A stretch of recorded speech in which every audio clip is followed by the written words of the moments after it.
Hi everyone, thank you for joining us today. In this video where we're going to be reacting to the official video interview given by Andrew Tate to the BBC. This is following requests after I posted the official statement given by Andrew Tate. There's been quite a few requests for this to be completed, so I thought, why don't we just do it together? It's important that we try and give our unbiased view on this. Come on, without any further ado, let's check this out. All right, let's go.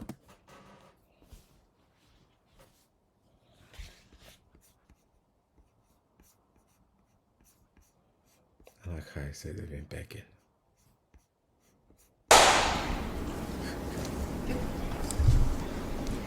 Andrew Tate, Hello. you've agreed to do an interview with the BBC today. Yep. The material is going to be published on television, on radio, online. Perfect.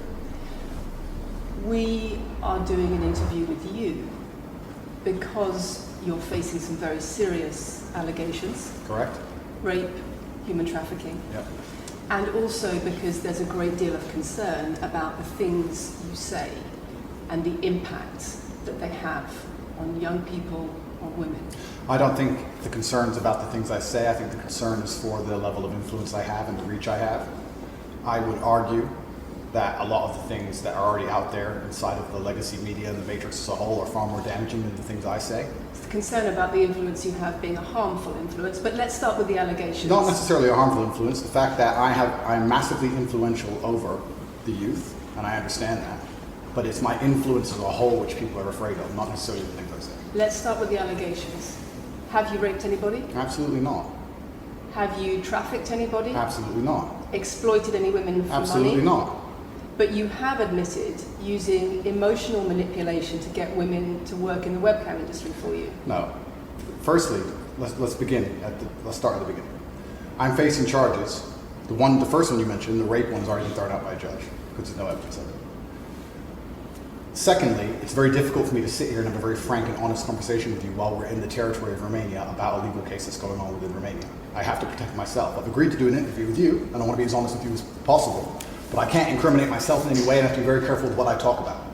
There are no charges yet. Correct, there are no A judge charges. has said that There are more no charges, evidence and must I've agreed to speak to you, but I have to be as honest and frank as I can while also protecting myself and following my legal counsel. So let's talk about what you've said yourself then.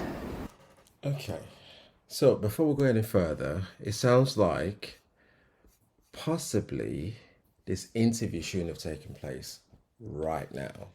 The reason I'm saying that is because if there are ongoing cases still, and in terms of being completely frank with what you're going to talk about without fear of incrimination, it is going to be very difficult to unpick or respond to the answers or questions that are being put forward to you. I'm only saying that because of what he's just said there. Okay, let's go.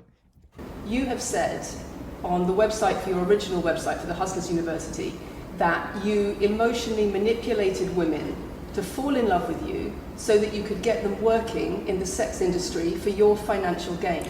As I said, I have to be very careful with what I say, but let's put it this way. No women are coming out against me and accusing me of doing it. Yes, they are. No, they're not. Yes, they are. No, they're not. Who? There's testimony from the current investigation. The current investigation, other which I women cannot who've discuss, spoken. which I know intimately and you don't, I can tell you right now that the women who are in this case file, there are 2 American women who have been caught already admitting they're lying, and then nobody else is accusing me of anything. To begin with, it's very common in cases like this that the alleged victims do not always see themselves as victims. Well, that's very interesting.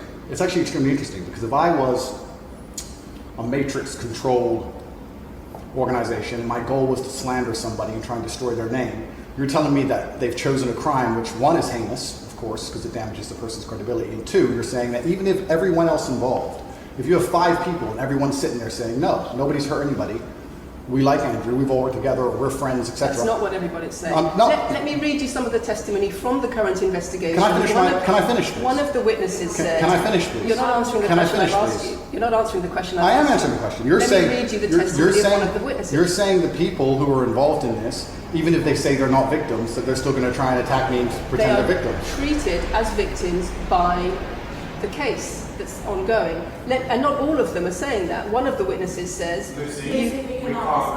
We can't go into the case. The case is open and active. Well, let's just be clear that not all of the witnesses in the case are... Oh,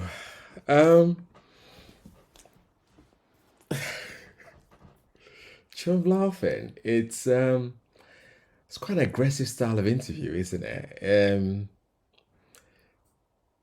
Not giving a person the opportunity to answer the question and trying to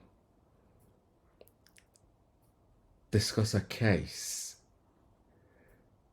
live when he's made it very clear that he's not able to discuss that case. Interesting approach, though. Very interesting approach. If there are ways you can talk to somebody to get them to come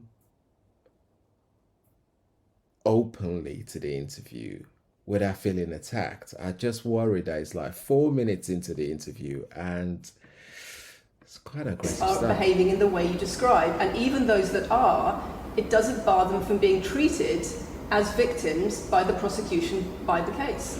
We have an open criminal investigation. I am absolutely not really sure I'll be found innocent. I know the case better than you. I know it intimately and you don't. I have seen all the criminal files and the evidence against me and you haven't. I know the truth of what happened and you don't. And I'm telling you absolutely not really, I've never hurt anybody, that the case that's been put against me is completely and utterly fabricated. And I'm never going to be found guilty of anything. And it's very difficult for me to answer your in-depth questions because we're sitting here inside of the territory of Romania. I'm beholden to the Romanian legal system. And I'm not going to incriminate myself because you're trying to prod me. You are wrong, and we're going to have to accept that for now and ask and talk about something else. Let me read you then what you have said about Sure. what you have done. Sure.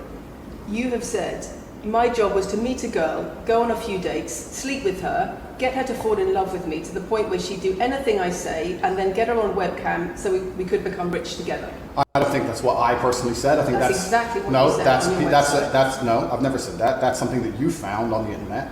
Doesn't mean I've said it. And again, once again, if any female on the planet has a problem with me, I strongly recommend her to go to the police and try and pursue me for criminal charges. It's actually very interesting that me, one of the most famous people in the world, who's been vilified by the legacy media and places all over the internet, while everyone has attacked me from every single angle, while federal agencies from multiple countries have called over 2,000 women who know me, we stand here with 0 new accusations since my arrest. 0. If you took any famous person, any man of substantial wealth, and you called 2,000 women who knew him, he'd find an ex-girlfriend is upset, somebody who wants money who's upset. They called 2,000 people who knew me and could not find a single woman to make a new complaint. The only complaints they have against me are the initial complaints, which we can prove are lies, and that's where it stands. So I'm not going to sit here and allow you to pretend that I'm some kind of evil predator, when actually I'd argue the fact that people who've been investigated to the level I've been investigated to, if you were to take the average man on the street and investigate his entire life for 14 months, call everyone who's ever known him, and vilify him in the media, and encourage people to come forward for money, and you try to contact every ex-girlfriend he's ever had. Would come forward and accuse those people of rape and accuse those people I think that you would have a lot more. manipulation. I think you would have a lot more flack than I've got. I'm actually such a nice person that I've never had anyone come The BBC has spoken at. to somebody since your arrest who says exactly those things. That with you, it's all manipulation. There's an ulterior. Is this motive Sophie? to everything. Is this you've Sophie? done. Oh, Sophie, the fake name, no face, no I was so the story intent that on was wanting invented. to please him and wanting him to be happy that I was just kind of, yeah, okay, do whatever you want. And what is she That's accused? what Has she accused me of a crime? This imaginary Sophie? She's making the point that there is Has she accused me of a crime? emotional or psychological manipulation. I've asked you a question and I've allowed you into my house. I'm asking you a question. Correct, but you're not the boss here because I've allowed you into my house I'm asking you the question. correctly, and I'm telling you. You get to decide the answers. No, we're equal here. I've allowed you into my house. You don't come here with a position of authority. I'm doing you the favor as Legacy Media, giving you relevance by speaking to you. And I'm telling you now, this Sophie, which the BBC has invented, which there's no face of, nobody knows who she is. The BBC did not invent. Of course not. And because you never invent anything. And she's not filed criminal charges against me. What are we talking about here? What is she saying? Talking about emotional manipulation into the sex industry for your financial gain. Absolute garbage. She has not filed criminal. This person, if they exist, has not filed criminal charges against me. I welcome anybody who believes I've harmed them, male or female, any point in the past, to file criminal charges against me. I will fight them. I know who I am, and I know what I've done, and I know the truth, and I know that I'll be found innocent of this attack. The reason I'm being attacked is because of my massive influence, not because I've ever hurt anybody.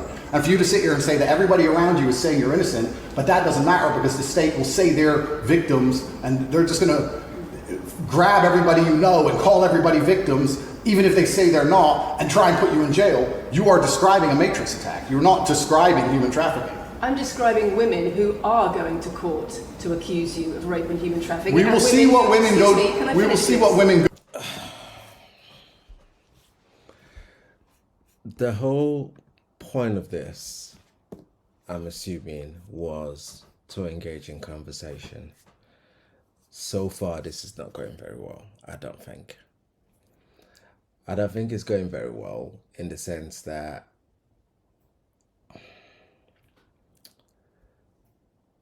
the approach that's been taken is completely unhelpful.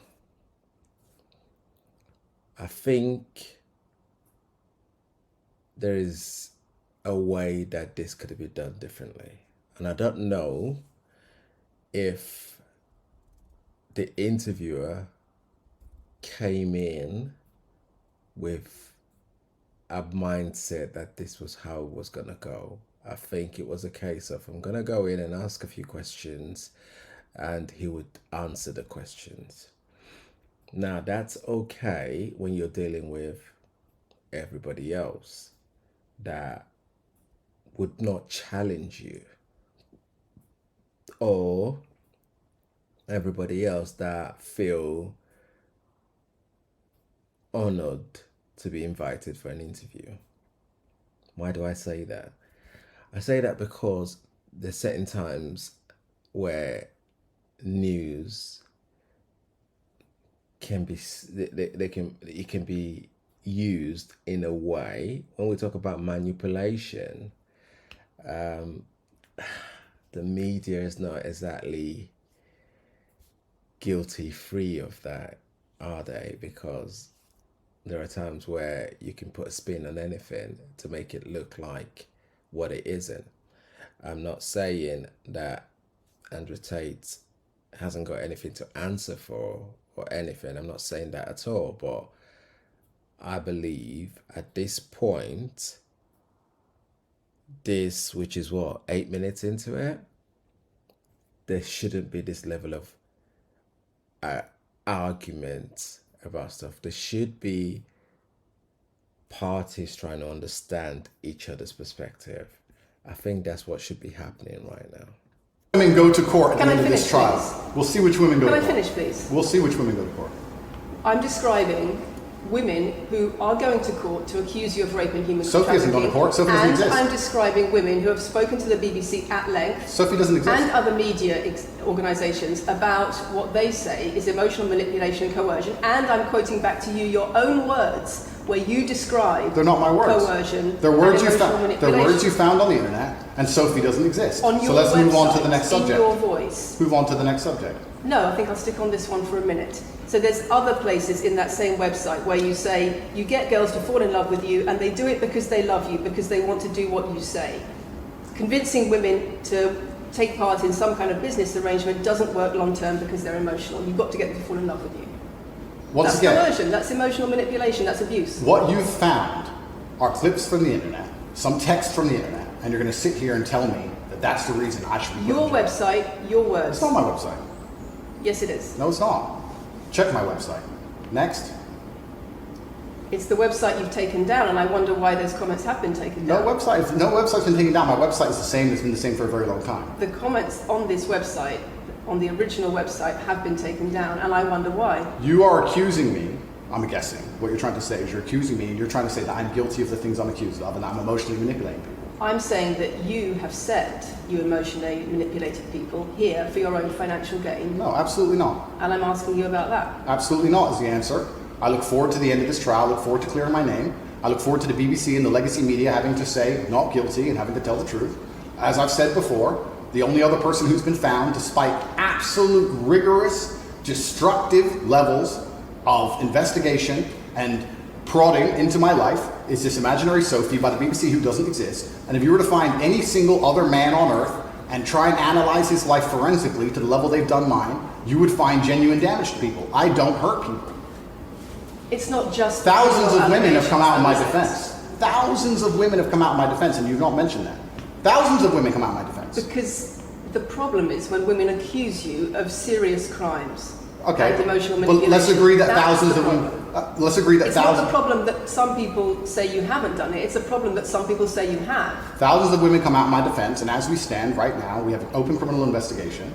The people who are involved in the criminal investigation are saying that we're not victims of anything. Andrew's fine, he's never hurt us. You're saying, no, I have the opposite to that. I have the counter to that. I have someone called Sophie with no face, a fake name, who we've invented, and she's not accusing you of anything criminal. So I don't see the whole point You you're trying to say make you here. manipulate women, they say you manipulate women. Why wouldn't people think you do? I'm not here. Do you think I'm manipulating you? I'm asking you about the testimony you've given on your website and the testimony No, women have given you've about printed you. something off that you found on Reddit, and you're going to sit here and say that that makes me a bad person. I'm saying that you should know better as a journalist and do some proper journalism. Let's investigate the fact that I think thousands. you should answer my questions I am. properly. I am. I already have, and we should move on. She's just trying to start an argument. It's not only about the criminal allegations. It's a much bigger issue. You've got children's organisations in the UK, you've got rape organisations in the UK, you've got the police naming you by name as someone who has a harmful influence on children and on women in the UK and elsewhere because of the things you say, because of the way you present gender relations, the way you say men should treat women. That's very upsetting. And the reason that's very upsetting is because I know that's not true. I'm genuinely a good person. I believe my impact on the world is positive. In fact, if you were to read the comment section of nearly any video I post, especially by the legacy media, 95% of the population agree with me. Most people know that the things I say are positive. Legacy media as a whole has lost all its credibility in the last 3 to 4 years. Nobody believes it. And it's a shame, it's a massive shame that the BBC come here and try and push and purport this idea that I'm a dangerous person. I'm putting my own words to you. I'm anti-drugs. I've never pushed drugs or any. I'm anti-drugs. I'm anti-violence. The UK is facing a knife crime epidemic, and they're going to sit here and say that I'm the most dangerous man in the UK. You have said you're the most dangerous man in the world. I've said I'm the most dangerous man in the world.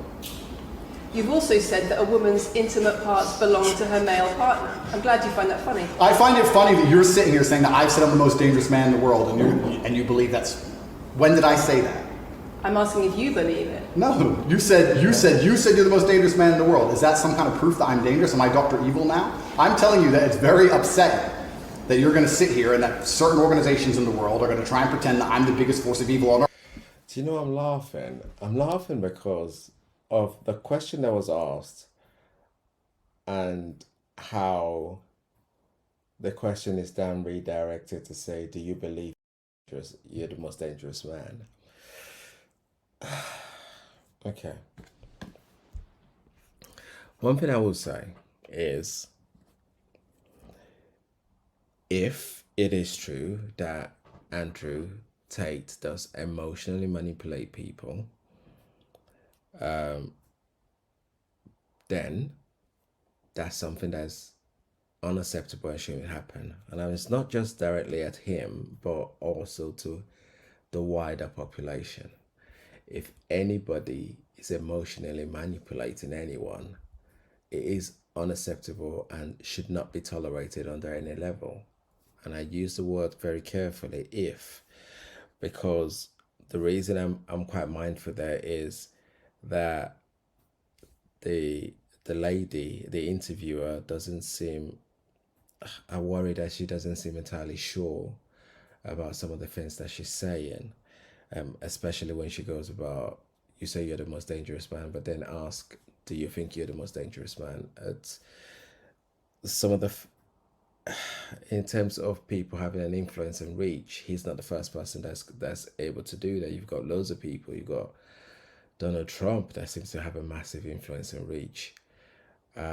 You've got Piers Morgan, the sort of things that these individuals do say sometimes can be questioned, and there could be any sort of spin put on it. But that's not to ignore the fact that there have been some very, very unhealthy things said by Donald Trump. I say that because there have been times where there have been some healthy things said, and I don't know if these things have been said because he is trying to kind of provoke a reaction. Not entirely sure, but it's important that if we're going to be asking questions and we're going to be challenging somebody, we need to be coming in a little bit more prepared and be able to kind of evidence where we're coming from. Well, on earth, when I'm genuinely a force for good. You have said. I'm genuinely a force Not for good. what I've said. And the reason they're doing this is because of the massive influence I have over the youth, and they don't like that I'm telling the youth to think outside of the matrix and ignore things like the BBC, which come here with loaded questions and false narratives and try and paint innocent people as guilty. You've said women's intimate parts belong to their male partner. I said that if a woman marries a man, she takes his last name and traditionally the man gives her away. I've been pushing traditional religious beliefs, because I'm a religious man, and traditional beliefs in regards to marriage, which everybody accepted 10 to 15 years ago. So that's not a crazy conspiracy theory. If you're going to sit here and say that me believing a woman should take a man's last name in marriage makes me the most dangerous man in the world, then you're just going to lose even more credibility than the BBC's already lost in the last 4 to 5 years. If that's your point, if that's your narrative you want to push, also say that good men luck. should be able to sleep with a lot of women outside marriage. That doesn't sound very religious or very conservative. That's not what I said they should be able to. I said a lot of high-value men, a lot of rich men do it. And then we discussed at length on podcasts why rich men do it. And we also discussed why women decide to be unfaithful. It's not a gendered argument. We discussed unfaithfulness as a whole. What are the reasons and motivations for men, and what are the reasons and motivations for women? Because you have no time to actually, watch my content, because you have no time to actually watch my content at length and understand what I'm saying, you just come here with a small snippet which we provided to you on a piece of paper. Saying it 3 times doesn't make it true. No, completely. You don't have a clue what I say or what I talk about. You never watch my content. You have small pieces of paper, small clips on a piece of paper, and you're trying to pretend I've said evil things. And then you're going to say I'm the most dangerous man in the world, which is truly laughable. You said that, not me. Okay. Do you believe I'm the most dangerous man in the world, Lucy? I'm not answering your questions. Well, then we need to change the dynamic of this interview because, and I'll make this clear, I allowed you into my home. I'm doing you a favor, giving you the first interview I'm giving to the public. You don't come here with a position of authority. You're not the police. I don't respect the BBC. I don't know you. You do not come here with a position of authority over me. We are equals. We are people. We're citizens of the world, and we sit here as equals. And I see you as my equal, and if you ask me questions, I can ask you questions back. For you to come here and sit down and pretend you're the Gestapo and that you don't have to answer my questions is disingenuous because I don't owe you anything. Asking questions and you answer. But I don't owe, no, however you want. This is a conversation. And I don't owe you any degree of authority over me. So let's make that clear. And that doesn't matter if you're a man or a woman or from the BBC or the CNN. I'm here to answer your questions and be honest with you and do you a favor. Great. And I'm doing you a favor. But you come here with loaded questions. You're trying to paint a narrative of me which is negative. I'm asking you about things you've said that people are concerned about. And that's fine. But you're not going to sit here and say you don't answer my questions because you're not above me. This is also not supposed to be a third degree. It's supposed to be a conversation. Absolutely. Well, it would help if you answered the question. I've answered every question so far. Let me ask you another question. Sure. You have said that a woman's intimate parts belong to her male partner, and if she goes on OnlyFans, he is entitled to a cut of her income. You are extremely, it's very confusing to me why you're going to sit here, take long format podcasts I've done, which are 3 or 4 hours long, in context where I've sat with OnlyFans girls, 10 or 15 OnlyFans girls, where we've been joking back and forth, ignore every comment and satirical comment and sarcastic comment that the females have made, and then come along and say, you said this, and you're the most evil man in the world. I don't know if you understand what sarcasm is. Did you say it? I don't know if you understand what sarcasm is. I don't know if you understand what context is. I don't know if you understand what satirical comments are. So you're saying it was sarcastic? I'm saying it was a very interesting talk show. And for you to sit here and say that that is my true core beliefs and that makes me a bad person is disingenuous. Is it? Of course not. Was it sarcasm? Absolutely. You should watch the show. You were being sarcastic when you said... Let me just clarify. You should watch the show. Let me clarify for the audience. You were being sarcastic when you said a woman's intimate parts belong to her male partner. No. You didn't believe that. No, it's not that. It's that you haven't watched the show at length. And you should have, because the woman was saying, my man's car belongs to me because he's my man. And she was on OnlyFans. And then 20 minutes later, when she said she was on OnlyFans, I said, well, you're selling your body, that belongs to him because he's your man. And she laughed, she laughed, and she said, yeah, that's probably true. If you watch the show, it will make sense. For you to come here with doing no research at all, and then say, I don't understand what I'm talking about, but I've got this piece of paper with a few things printed off, that's why you're saying the silly things you're saying. You should watch the show, do some research. Do you believe it? You already answered I've already answered the question. Not really. Of course I have. Can we move on? I've answered the question. Do you believe that a woman's intimate parts belong to her male? Of course not. I've just answered the question. You just answered that. You said exactly that. We've done that 3 times. And does this woman believe that her man's car belongs to her?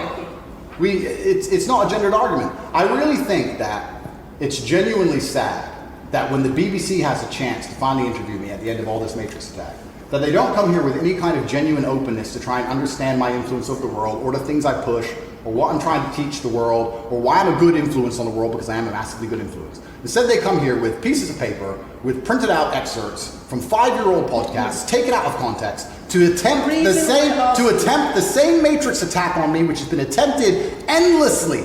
Every single person in Legacy Media has already tried this, and it doesn't work. I really encourage you to read the comment section on YouTube when this goes on YouTube, and you will see that nobody believes a word you're saying. The This is reason we're garbage. asking you about these comments is because we've got the chief executive of Rape Crisis naming you individually as spreading a dangerous ideology of misogynistic rape culture. Absolute It's the comments you make that are leading people to say things like this. Absolute garbage. National organisations who are saying that, are blaming you for increasing levels of misogyny. Schools that are saying they are having increased incidents of girls being attacked, of female teachers being harassed If that was by true, pupils if that, because of you and your teaching well, that's and your absolute, influence. that's absolute garbage. I have never, ever encouraged a student to attack a teacher, male or female, ever. I preach hard work, discipline. I'm an athlete.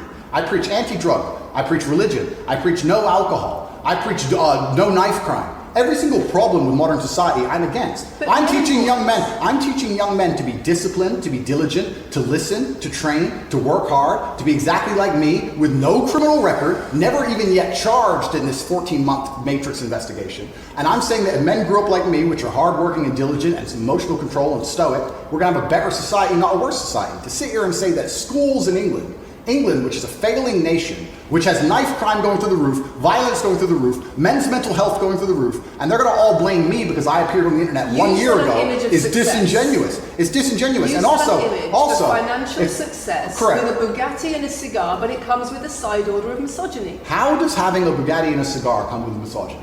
Because it's all mixed together in what you teach. You teach that. Oh no.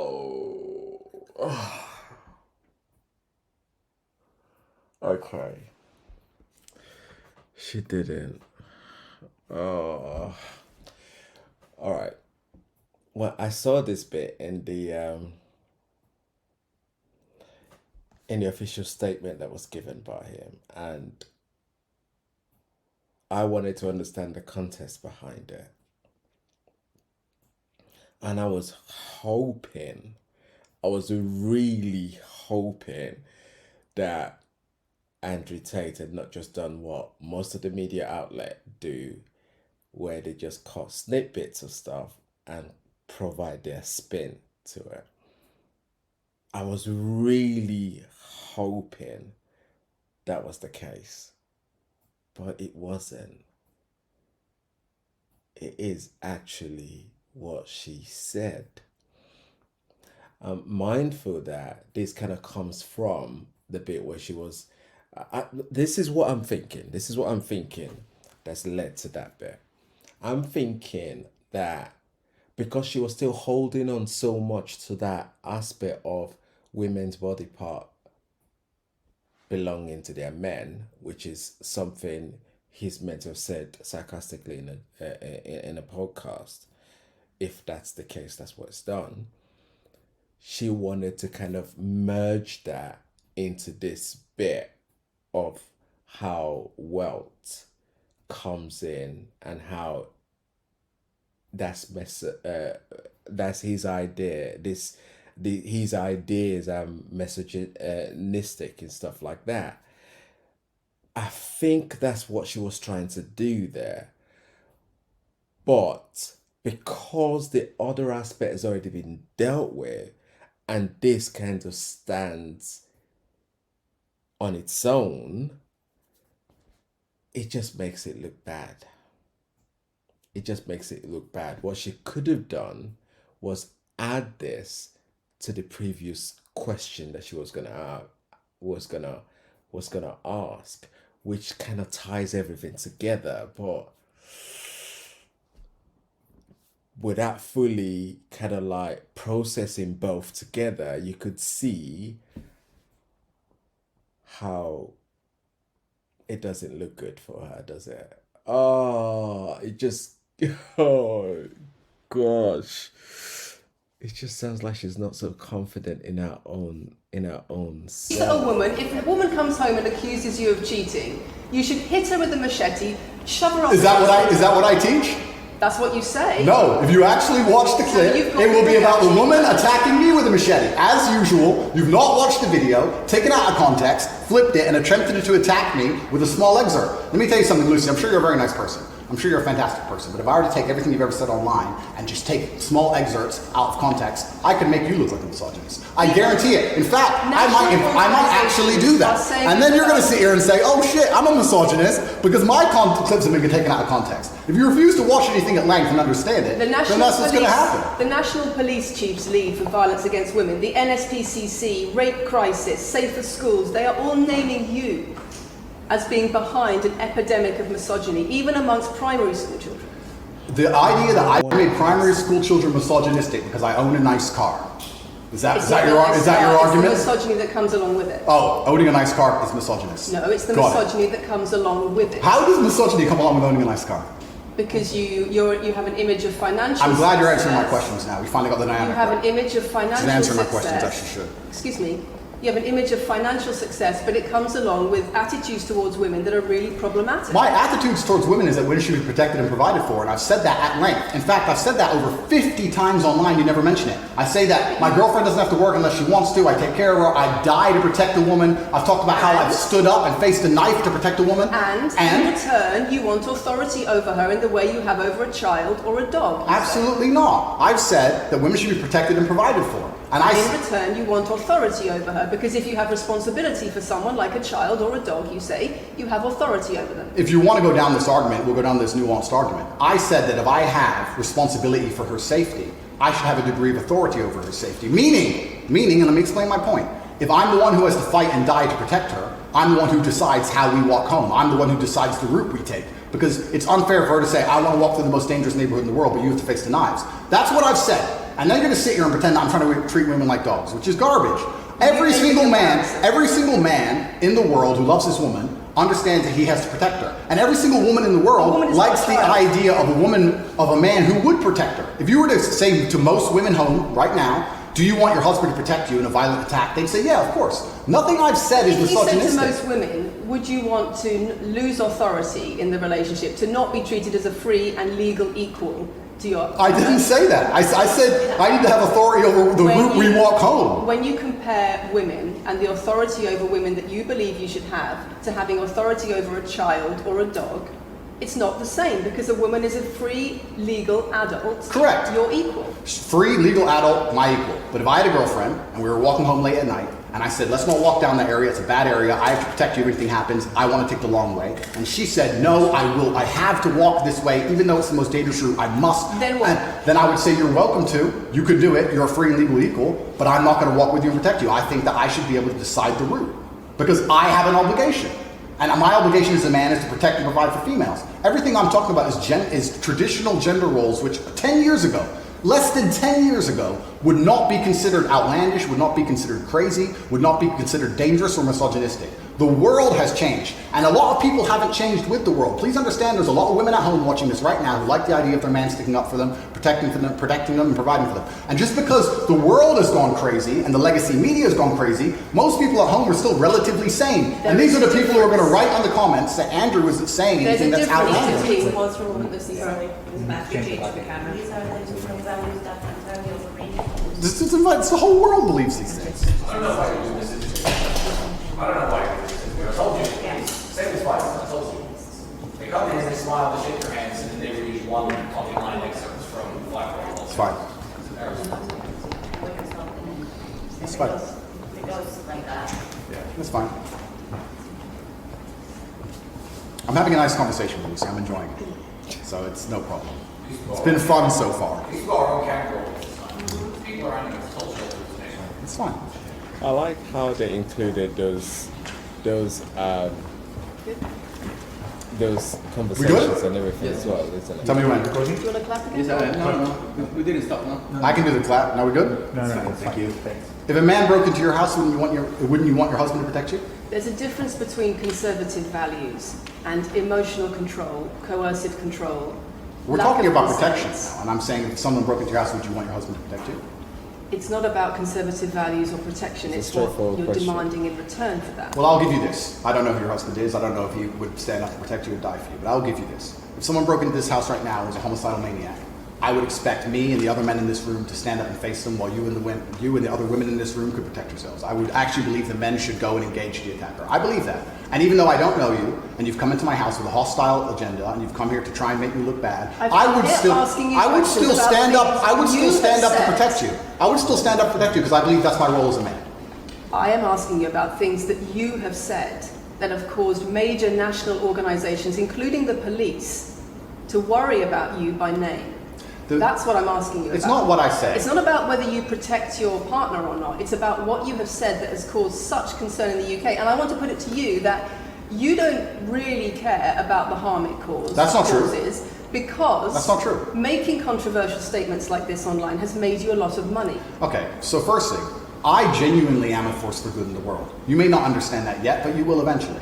And I genuinely believe I'm acting under the instruction of God to do good things, and I want to make the world a better place. I genuinely believe my legacy is a good legacy, and I believe that eventually, when the legacy media catches up, they're going to understand I'm a good, positive influence. I'm not interested in damaging the world for money, because if I was interested in damaging the world for money, I could have sold drugs, or I could make rap music and encourage everyone to stab each other like all the drill artists do. Or you can make controversial statements online that attract a lot of followers who you then direct to your website where they pay I could make to jokes. learn how to be Sure, like you. I mean, I could make jokes online. Who doesn't? I mean, I could make a joke Are you online. saying that all the controversial things you've said are jokes? No, I'm saying that these organizations and the BBC who are going to sit here and pretend that I am the face of damaging the youth is absolutely garbage. It's completely disingenuous. It makes you and the money. reason I'm sorry, we have agreed to do an interview where you are going to ask questions that are going to give us the opportunity to clarify some things. These are very loaded questions. sorry. And so far, I'm sorry, I have arranged this and I'm talking right now. So, these are very loaded questions, and this is not what we discussed, and this is not the conversation that we agreed to. We were very You're clear that the sitting there- questions You're are- sitting there, are you're our- sitting there and just accusing, we're not here to face new allegations, this has all been discussed, answers have been provided, so if we could please move on from this side of the interview, I would appreciate it. I would like to hear what Andrew's got to say about the fact that when you make controversial statements, it attracts people to follow you, and then you direct them to your website where they pay you a monthly fee to learn how to be like you. And so the more controversial statements you make, the more money you get. The fact that that's the path you've outlined to one, my online university, and two, my presence on the internet, the fact that you believe that's the path just shows you've done absolutely zero research. Genuinely zero research. Okay, so how many of the people who sign up for Hustlers University come to you through your social media? Genuinely zero research. How And many of the people who sign up for Hustlers University come to you through your social media where you direct them to the website? And Lucy, I encourage you to go out there, do some genuine research, watch my Could you videos, answer my of question? course, watch my videos at length, and truly understand what I'm doing. How many of the people who sign up for Hustlers University at $49.99 a month come to you because they see your social media comments? There's an online school called And Hustlers University, which I don't own. I influence for, along with many other influencers, and they sign up for your website, which I don't own. And once You again, direct them to once again, that's nothing to do with me. And you're going to sit here and say that I made a joke. You were the I made a figurehead. joke online 4 years ago because a woman said that she owned her man's car, and you made a joke, and that means that you, because you have a Bugatti, are the most misogynistic, dangerous man in the world. This is going down a path of absolute insanity. It's not true. None of this is true. I don't hurt people. I don't harm people. I'm genuinely a positive You are influence. renowned. I'm renowned. For offensive and controversial That's not why I'm renowned. comments I'm about actually renowned. relations. I'm actually renowned for helping young men, because we talk about there's a men's mental health crisis, and we talk about we pretend to care that men are upset. But as soon as I discuss men's issues, it's misogynistic. It doesn't have to be gendered. Just because I believe men have a point of view and men have rights and men are allowed to think and believe and act a certain way that helps them internally, that doesn't mean it's anti-female. In fact, I believe it's actually pro-female. I think when a man is true to his influence and true to his essence, and he's good within himself, he's a positive influence in the world, and he's positive for the women around him. So Just why because are I so discuss many men's women- issues, people say, oh, you're anti-woman. I'm not anti-woman, I love women. Why are so many women saying that when their boyfriends start following you, They're not. they experience more control? So many. They experience How many? more abuse. How many? Enough. Enough. Well, this is the first time I've heard of it. So, in fact, One is too many. oh, of course, yeah. So, in fact, I've seen thousands and thousands of comments and have endless emails from women praising Doesn't the it fact, worry you? praising the fact that their sons are listening to me, Does it not praising worry the you? fact that their The husbands. things I'm listen to me. saying, does it not worry you? It would worry. It would You're not worry. concerned about it your would. influence? It would worry me if I was genuinely damaging the world. But for you to sit here and say, Andrew, you've become the most Googled man in the world. You have billions of views, and one woman, is now saying that her husband is I not have the same man she wants him to presented be. When thousands and thousands of people are saying the opposite, well, then I would say I that that's. presented you with case after case after case, with quote after quote you after quote of haven't. people who are genuinely concerned about the impact you're having, and you brush it off as if it's nothing. No, what you have done is come here with an agenda. You've come here with loaded questions. You've come here with things taken out of context. You come here with things that you don't understand are satirical. And then you're going to also sit and say that one woman said that her boyfriend changed when he watched one of your videos. And then I don't know what you expect me to say to that. That's Sarcastic. This is tedious.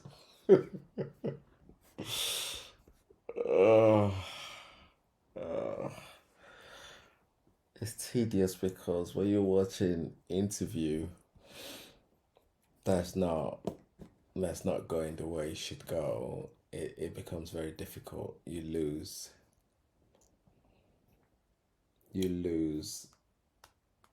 that sense of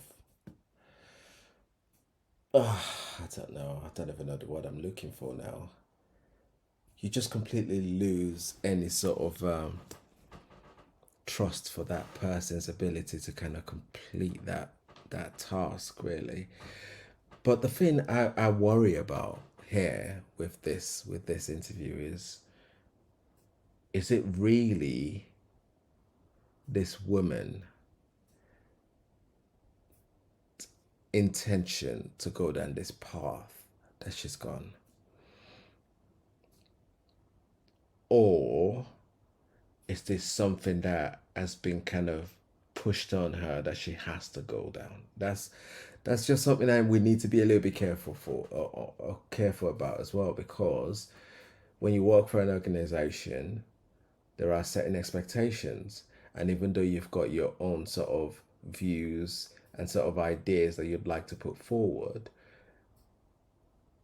the organizational ideas outranks yours. So sometimes you need to kind of be careful when we're making judgments of people, and that's why I'm a little bit skeptical about the approach that she's taking. It's just really tricky, isn't it? It's a really tricky one. I don't know a lot about this guy, but the little bit I've kind of seen so far, he is very vocal. He will make his point known. The way he says it sometimes, could it be a little bit different? I suppose he could, but I remember Piers Morgan doing the same thing. But some of the things that he does say, I think if his approach was a little bit different, people would buy into it a little bit more. But trying to shut people down is not the way forward. We need to be trying to fully understand these people, right? Than trying to attack these people.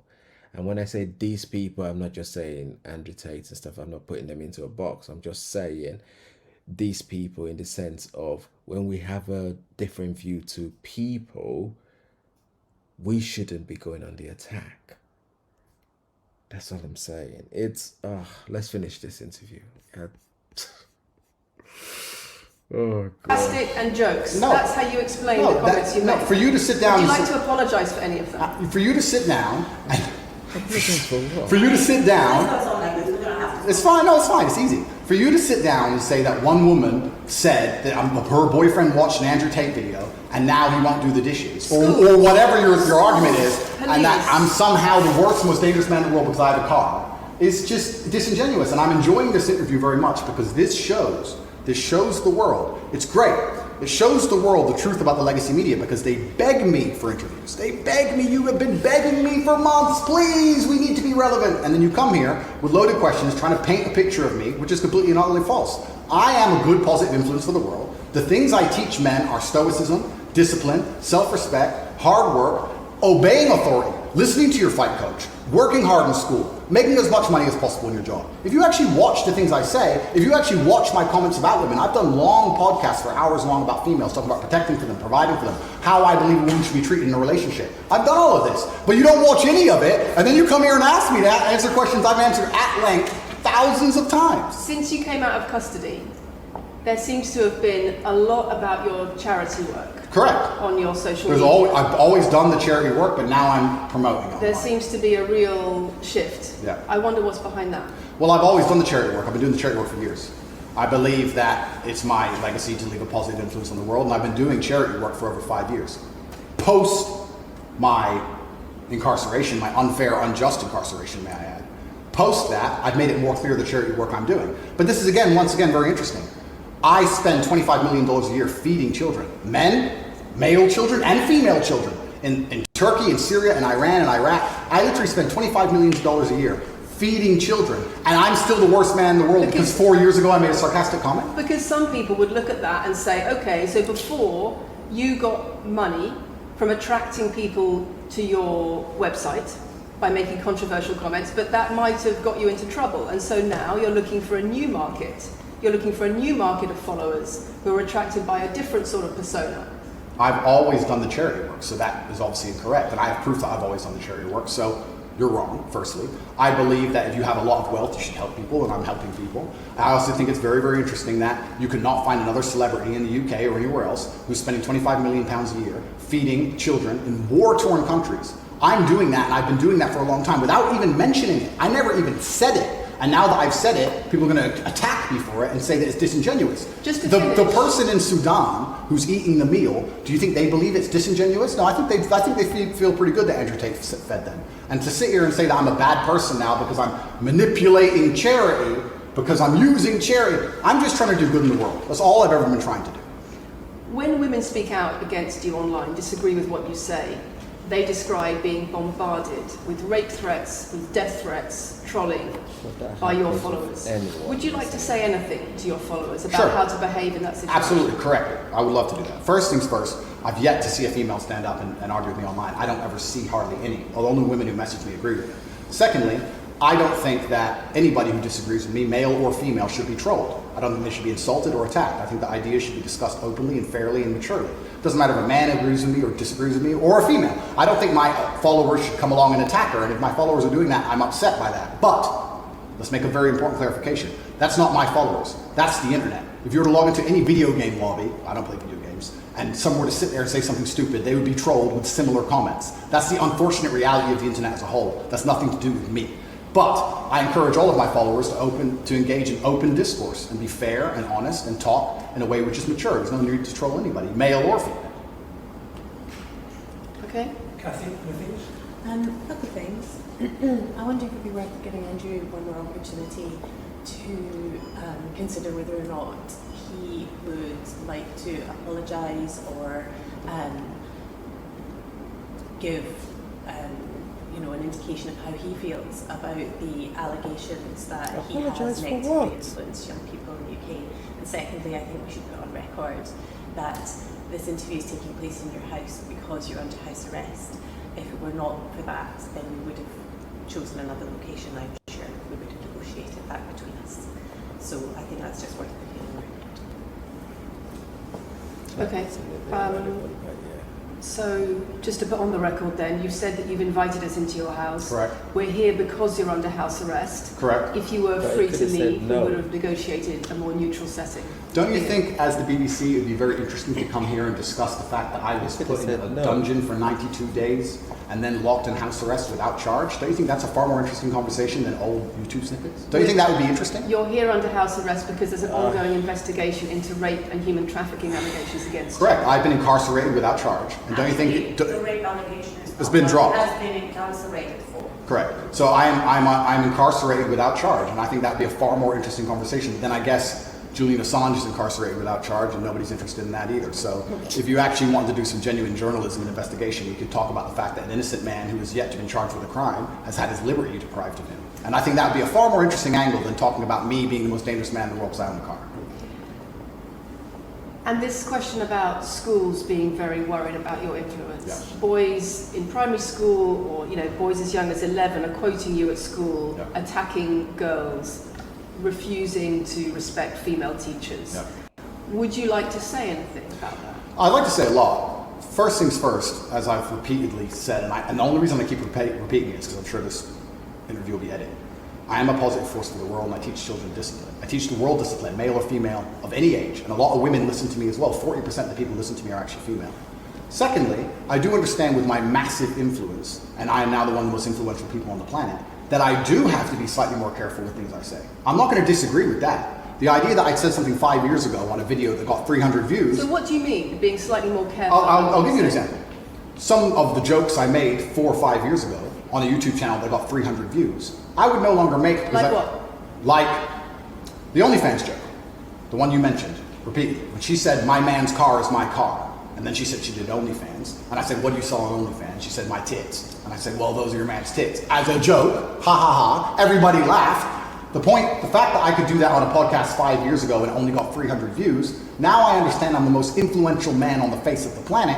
I would be more careful with certain things I say. That doesn't mean the things I originally said were genuinely out to harm people. Do you really believe you're the most influential man on the face of the planet? I'm the most Googled person on the planet. Do you believe you're the most influential man on the face of the planet? I'm the most Googled man on the planet. What does it matter? I think we're done. That's what. What does it matter if it feels that way? I don't think she's entirely happy. Thanks, Lucy. It was enjoyable. Nice to meet you. She's for an interviewer. I don't. No, it was fun. It was good. Why is I she enjoyed it. upset? De-mic me. I don't want to damage anything. Thank you.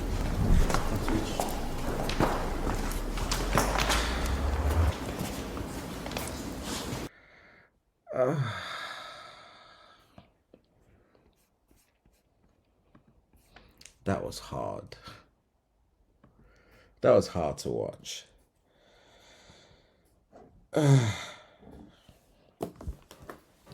Okay. There's a lot of things I was thinking there that I couldn't possibly believe that she had gone into that place with an agenda like that wasn't hers. And possibly because she may have been told to do some of these things. Having seen the end of it, I'm questioning that a little bit. The reason I'm questioning it is because of how frustrated and angry she looked. That's how it appeared. So if that's not the case, please somebody correct me.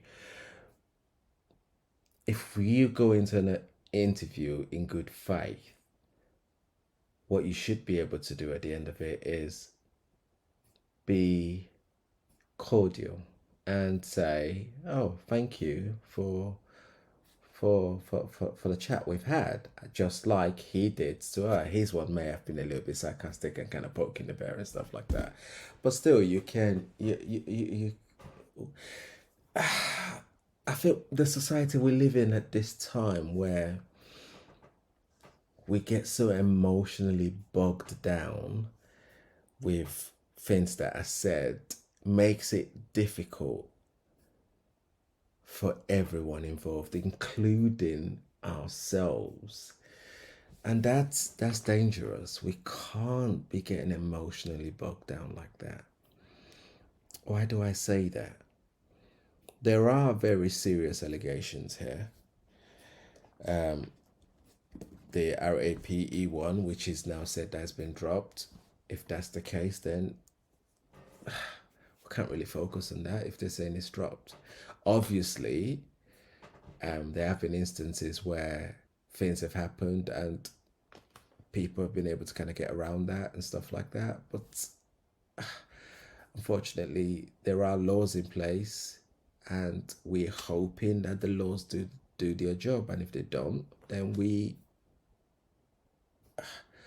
need to then hold the people that are making those decisions accountable, and not the people that somehow manage to get around it. I'm not saying that he's guilty or anything. That's not what I'm saying at all. I'm just trying to provide a balanced argument on here. In terms of manipulation, which is the second most debated part in that interview, is no form of manipulation is acceptable. Emotional, financial, whatever it is, none of it is acceptable. Nobody should be doing that. At the same time, it is important that we don't label people without truly coming out with what it is that we've got to be able to do that. We can't just use one example of stuff like that. And most importantly, when we're still going through a court proceedings, you can't even discuss that anyway. So I'm pretty sure over time, this can then be discussed even more. So until we have the facts, it's important that we're very careful about what we're talking about. In terms of influence and reach, there are so many people with influence and reach. And as somebody that's got a lot of reach, it's definitely crucial that we're mindful about the things that we say, because there are a lot of people out there that are looking up to these people. Yes, we may not have deliberately wanted to be role models, but somehow we are. And because we are, we have to take responsibility for our actions. At the same time, we need to make sure that we have a system in place that's able to educate our young people. We can't be relying on our young people taking lessons from people society considers as bad for them. I say that with a quotation mark. I'm not saying he is. I'm not saying anything at all. The reason I say that is because we've got loads of athletes, rappers, some comedians, some actors and actresses and stuff like that, that are in the public eye, that are doing some destructive stuff, are peddling this idea of wealth comes with driving this car, having this chain out, rolling this gear or whatever it is that they're rolling, carrying women and stuff like that. I just worry that if we're gonna go for one, why we're not going for all? That's all I'm saying. I just worry why we're not doing that. And how is it that he has become so targeted? I don't get it. When we've still got loads of people coming out with some heinous stuff and they're not getting as much grief. Whilst we need to be careful about what we say, we need to also be mindful that people hide behind the internet to commit some unbelievable acts of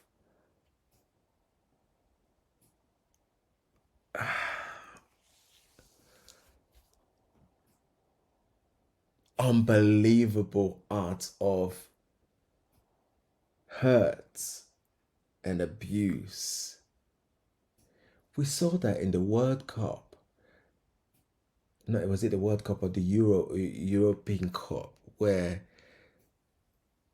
people literally went mental at the black footballers that missed penalties.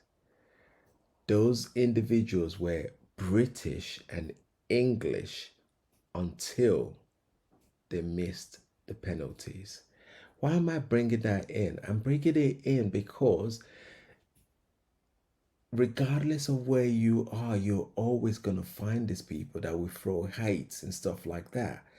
Are we then going to say it's because of football? That's why these people are behaving like that. For that reason, we should close the entire game. No. People that have got unhealthy attitude need to be challenged on their unhealthy attitude. We can't solely blame it on one person.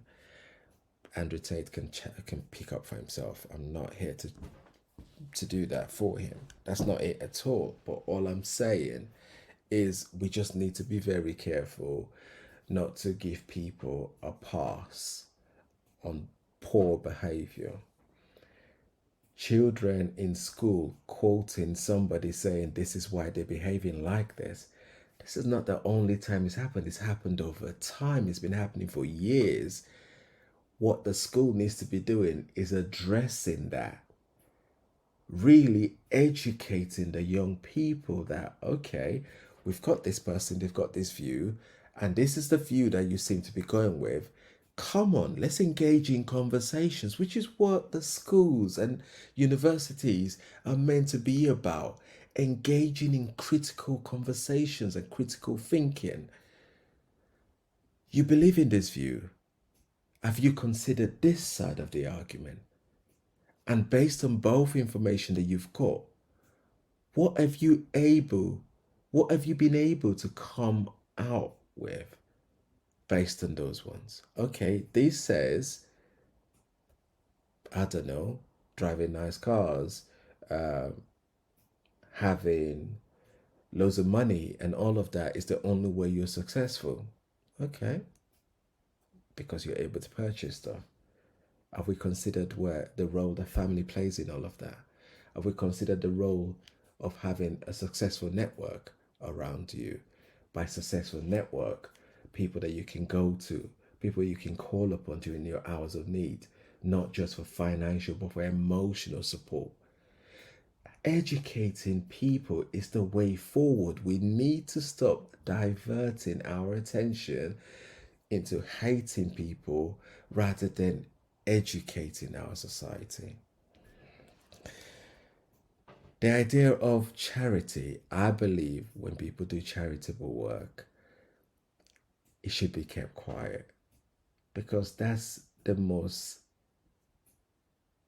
important, that's the most intimate way of reaching out and fully meeting somebody in their hour of need. When it becomes publicized and stuff like that, you can see how it then becomes, oh, it's more about you rather than about the people that you're supporting. Yes, those people are getting those support, but then the limelight then comes to you and all of that. But I say that to say this, he's not the first person to do it. There are loads of people that constantly broadcast how much they're ditching out, who they're supporting, and all of that.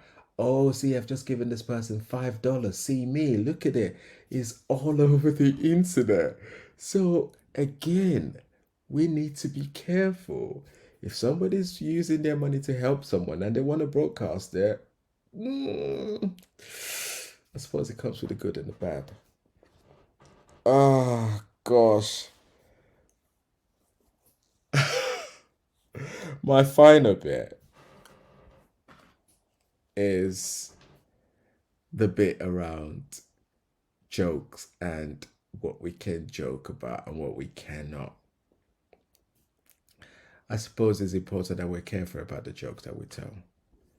But even most important, I believe, is when people are telling jokes and somebody's trying to take that joke, it's important that they get the entire context of that. Because the last thing you want to do is to be seen as ill prepared, being having an agenda that creates hatred towards a person or a group of people. This has been happening for ages in terms of taking things out of context and stuff like that. It's been happening for a long time. This is not the first time.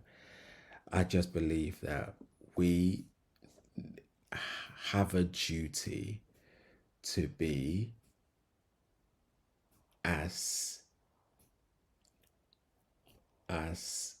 informed as possible. That bit when she said about having a Bugatti, smoking a cigar and stuff like that, I was so careful when I was responding to the statement not to just focus on that, because I was hoping there was something else that came with that. And whilst that specific section was kind of a standalone section, having heard the interview, I could see how we ended up in that position. I could see how, having been told you needed to move on, when you felt that your initial question has not been asked, planting something in the middle, then somehow kind of going back on that question, but rephrasing it in a different way, could have come in there. So I could see where she was coming from there. And it's important that we just don't take things out of context, and it's important that we try to fully understand stuff. Whatever organization that this guy is involved with, because I know a few people have been saying that he's part of the what are they called, the Masons and stuff like that, or whatever it is that is part of. Being part of an organization does not mean that we, being part of an organization and the public being aware of that, doesn't mean that we then cannot be critical in our thinking. It's important that we still are. Whatever they choose to do, that's entirely up to them. But that doesn't then give people a pass to then just be aggressive in the way they're targeting people. Would it still have been okay if he wasn't part of an organization to still be attacked this way? That's the question I'm asking, and that's the question I suppose we need to ask ourselves. It's not just because it's him, but it could have been anybody. We just need to be very, very careful about the approach that we're taking. That's all I'm going to say about that. Okay. That interview was difficult. It was very difficult, and I don't think the interviewer particularly covered herself in glory at the end of it. Could have just smiled even if she didn't. I don't know. Could have just ended it. It could have just not been as emotional as she was at the end. Emotional in the sense that she looked quite frustrated by how the whole thing went. I suppose you're only able to fully conduct that when, and this, I'll say this before I go. There's this guy, the Diary of the CEO, Stephen Bartlett, that I listen to. And I believe that that guy has got the most beautiful way of conducting an interview. He does his legwork, he does his research. If people have got books, he goes into all that and is able to kind of pull up stuff from people's books and stuff like that. But how he goes on about it, I suppose because it's independent, maybe he could do that, I suppose. But nevertheless, the way you engage in he engages in conversations with his host is just on another level. And I think there's a lot that could be learned from the way he does his stuff. All right. Let me know in the comment section below. My days, it's gone over an hour. Oh my days. Let me know in the comment section below your views on this. It would be really, really good to kind of capture that. If you like what we're all about, please like, subscribe, and join our community. If there is any other stuff like this, let me know. I want to be able to kind of like engage in that as well. I thought this was, whilst it was tedious, it was interesting. But yeah, if you like what we're all about, please like, subscribe, and join our community, which is growing, and I really appreciate every single one of you guys out there. We try to be as unbiased as possible. We try to ensure that we're critical in our thinking, and it's important that we live in a world where that exists. You make sure you look after yourself. It has been Kings. Peace. Bye for now.